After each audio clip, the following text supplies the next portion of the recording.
ایک دفعہ پھر آپ سب کو خوش آمدید کہیں گے اس پروگرام میں، جس میں آج ہم قتل ناحق کے حوالے سے علامہ صاحب سے اپنی انفارمیشن میں اضافہ کر رہے ہیں۔ علامہ صاحب ہماری مدد کرتے ہیں ہمیشہ اس پروگرام میں اور ہمیں بہت اچھا لگتا ہے۔ علامہ صاحب قتل ناحق کے حوالے سے فرمائیے گا کہ ایک تو ہے کسی دوسرے کو قتل کرنا اور ایک ہے اپنی ذات کو خود سے مشکل میں ڈال لینا، اپنے آپ کو قتل کرنا، جس کو ہم عام لفظوں میں خودکشی کہتے ہیں۔ خودکشی کے حوالے سے علامہ صاحب کیا ارشادات ہیں قرآن کریم میں، کیا ارشادات ہیں آپ صلی اللہ علیہ وسلم کے، اور کیا ہدایات ہیں کہ اگر آپ دنیا سے، مسائل سے، مصائب سے، پریشانیوں سے اتنے تنگ آ جائیں کہ آپ خود اپنے آپ کو ہلاکت میں ڈال لیں؟ قرآن پاک میں اللہ تعالیٰ نے ارشاد فرمایا وَلَا تُلْقُوا بِأَيْدِيكُمْ لَلتَّهْلُكَةِ وَأَحْسِنُوا، کہ اپنے آپ کو اپنے ہاتھوں سے ہلاکت میں نہ ڈالو، اس لیے کہ یہ زندگی اللہ نے دی ہے، تو اس زندگی کو چھیننے کا حق آپ کو نہیں ہے، صرف اللہ کو ہے۔ ایک تو یہ جو بنیادی فلسفہ ہے۔ دوسرا یہ ہے کہ آپ پریشانی سے تنگ آ کے دنیا سے جانا چاہتے ہیں اور خودکشی کرتے ہیں آپ، تو قرآن کیا کہتا ہے، حدیث کیا کہتی ہے کہ جب آپ خودکشی کر کے مرتے ہیں تو مرنے کے بعد قیامت کے قیام تک جتنا وقت ہے آپ اس مرحلے سے بار بار گزارے جائیں گے۔ اگر آپ نے اپنے آپ کو چھری مار کے ذبح کیا ہے، خودکشی کی ہے،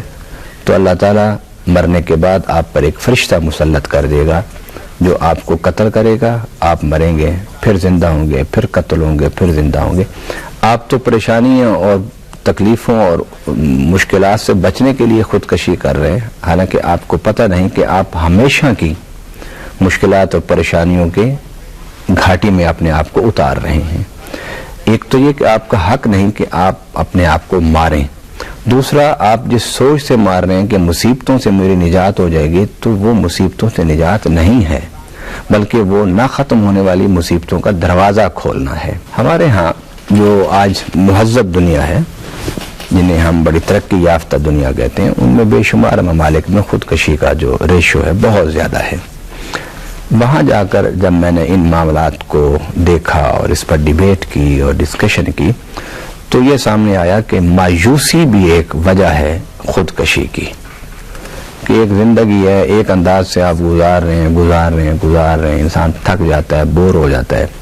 تو پھر اس زندگی سے آپ بچ بھی نہیں سکتے، اس روٹین سے نکل بھی نہیں سکتے، تو بعد لوگ مایوسی کے انتہا، ہمارے ہاں تو غربت اور افلاس کی وجہ سے خودکشی ہے نا،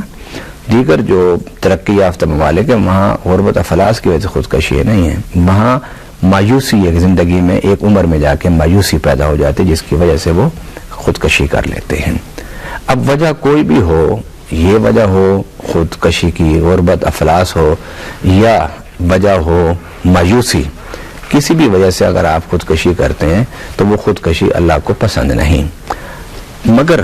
میں جب دونوں سوسائٹیز کا، معاشروں کا کمپیریزن کرتا ہوں تو پھر مجھے سمجھ نہیں آتی کہ وہ معاشرے کے جو ایمان والے ہیں، جو اللہ پر یقین رکھنے والے ہیں، ان میں خودکشی کا تصور کیوں پیدا ہوتا ہے۔ دیکھیے، مایوسی اس لیے ہمیں نہیں ہوتی کہ ہمیں اللہ تعالیٰ کی طرف سے اس دنیا کے ختم ہونے کے بعد آنے والی دنیا میں بڑی نعمتوں کی خوشخبری ہے، اور ان نعمتوں میں اضافے کے لیے اللہ کی عبادت، وہ کہ خدا کی خدمت ہے۔ یہ جب راستہ اللہ تعالیٰ نے دیا ہے تو ہمارے اندر مایوسی پیدا نہیں ہونی چاہیے۔ ان معاشروں میں اس لیے مایوسی پیدا ہو گئی کہ وہ معاشرے اس وقت اخلاقیات کی بات کرتے ہیں، ایتھکس کی بات کرتے ہیں، مذہب کی، خدا کے تصور کی بات نہیں کرتے، اور مرنے کے بعد کسی زندگی کی بات نہیں کرتے۔ ہمارے ہاں جو ایمان والے معاشرے ہیں ان میں تو مرنے کے بعد ایک بڑی لمبی زندگی ہے، بڑی نعمتوں والی زندگی ہے، بڑی پرتعیش زندگی ہے، پرتلذذ زندگی ہے۔ تو اس زندگی کے تصور کے ساتھ اس دنیا کی زندگی میں مایوسی کا پیدا ہو جانا، یہ در حقیقت ایمان کی کمی یا ایمان کے منافی ہونے کی ایک دلیل ہے۔ باقی رہی بات غربت کی، افلاس کی، تو صاحب ایمان جو معاشرے ہیں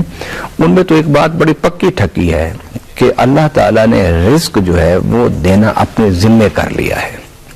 اس لیے بڑے لوگوں نے جو تجزیے کیے اور سوسائٹیز کو دیکھے، جائزے کیے، وہ یہ کہتے ہیں کہ رب کا یہ فرمان بڑا ٹھیک ہے رب ضرورت پوری جو اس نے وعدہ کیا ہے وہ ہر ایک کی ضرورت کو پورا کرتا ہے، مگر ہم